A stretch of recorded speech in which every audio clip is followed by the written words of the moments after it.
Hey, it's Mandy. Welcome to May, the ultimate wedding month of the year. For this month's design, I decided I wanted to create an old school Cascade bridal bouquet with beautiful David Austin garden roses, stunning awesome blossom white Phalaenopsis orchid. And we're gonna kick it a little bit with some pheasant feathers. Come join me as I make the Cascade come to life.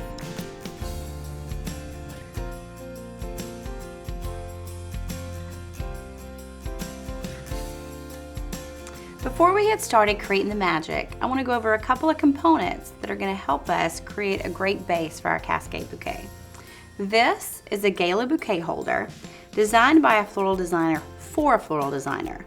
And what I love about it is it has so much wet foam in it, and it's 360 degrees worth of insertion points. So that's going to be really important when we start to put our Phalaenopsis orchid on the underneath side of our bouquet. Next, I want to talk about our feathers. We're going to use Lady Amherst feathers as well as some pheasant feathers. And if you're not used to working with feathers, and when you get them in, they're really straight in a sleeve, a plastic sleeve.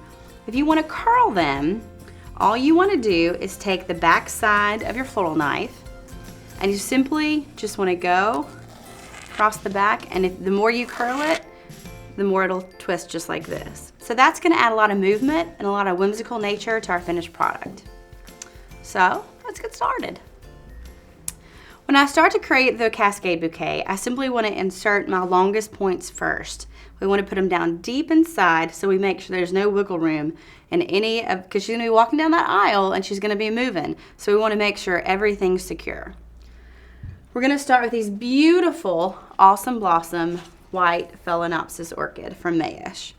Now, what I want to do is look at the curvature of some of these Phalaenopsis.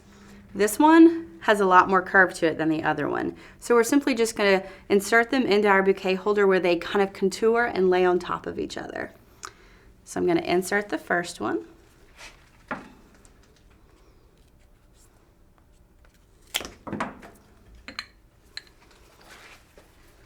We're going to take our Phalaenopsis orchid and insert it really deep down into our bouquet holder. We're going to take our second one and just simply layer it on top. Get it back into that same quadrant of the bouquet holder, and you can kind of see how we're starting to create our line. You can see from the side, has beautiful movement to it, beautiful curve. We're just going to layer in a couple more. Sometimes people like to have design assistants for these kind of things, but this is some Majerik magic. We're creating this on our own today. So I'm going to add it. And you see how I'm just simply layering these beautiful, beautiful fails on top of each other. The closer you get to the top, the shorter you want to cut your stems. And the more, it's all about the insertion points. Next, we're going to take these beautiful David Austin Patience garden roses. This is like a buttermilk cream color. We're going to add it, and I've already pre-cut them. About 3 inches. You can always leave them longer if you want to get more deep down to the center of your bouquet holder. And we're just going to kind of start to create, layer them in. Some are a little bit longer than others. I simply want them to kind of be layered, just a soft cushion of beautiful, beautiful rosettes. We can continue all the way around.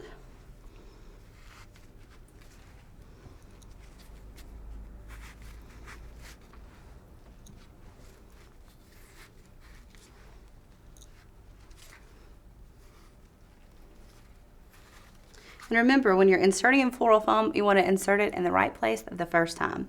Don't pull it out, because then you're going to break up your wet foam inside. I'm going to take the rest of these and add them into our bouquet as well. You want to make sure that you pull off the outside birthing petals to give the rose ample time to open to its maximum capacity. I love, love, love the high petal count on these roses. And I'm kind of just creating a beautiful floral sphere of these rosettes. Now that we've inserted our last David Austin garden rose, we're going to accent with our feathers. And now that you can see that it's like a complete floral sphere, we've got the movement of these beautiful Phalaenopsis orchid. So now we're going to complement it with some of the feathers. I'm going to start off with some of the pheasant feathers, and we're simply just going to, I just left them natural the way they come. They have a sharp little end to them, and just insert them into the floral foam. Just keep in mind the shape that they're taking. That way, the Lady Amherst feathers will be able to complement that shape as well. Now keep in mind, these bouquets get really, really heavy. So you might really want an assistant to help you when you're designing this, just to give your hands a little bit of a break. Now we're going to come with the Lady Amherst feathers.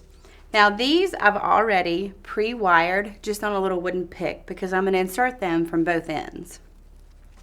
This is going to give us our big movement to kind of radiate around our arrangement. Simply going to stick it in this insertion point. Then I'm going to bring it around and tuck it back into the bouquet.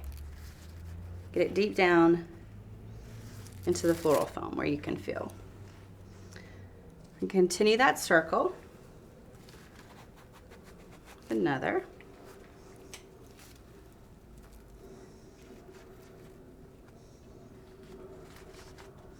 You can see here on the back side, I'm just inserting right down into the foam.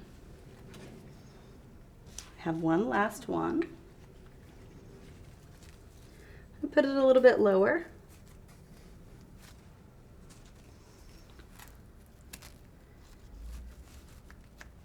And it right back in.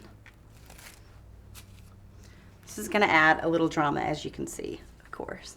I mean, what floral people don't love drama, right? Now we're going to take our long Lady Amherst feathers, and we're going to insert them different places, right in between the roses.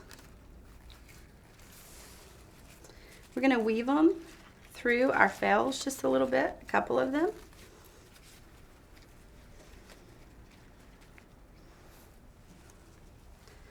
I'm going to insert some really long.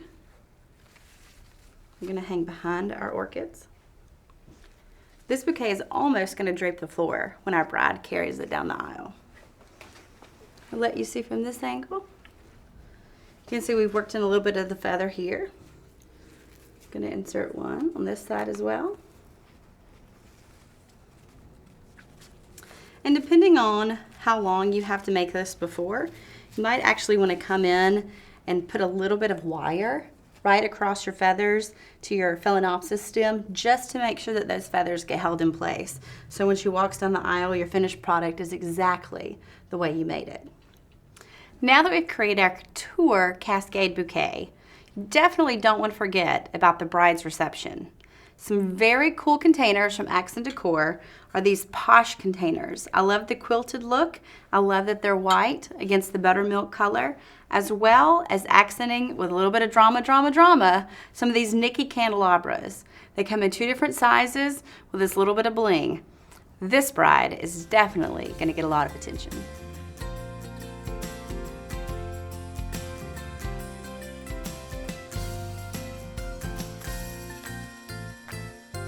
Every bride loves to feel special on her wedding day, so why not compliment her with this beautiful Couture Cascade Bouquet?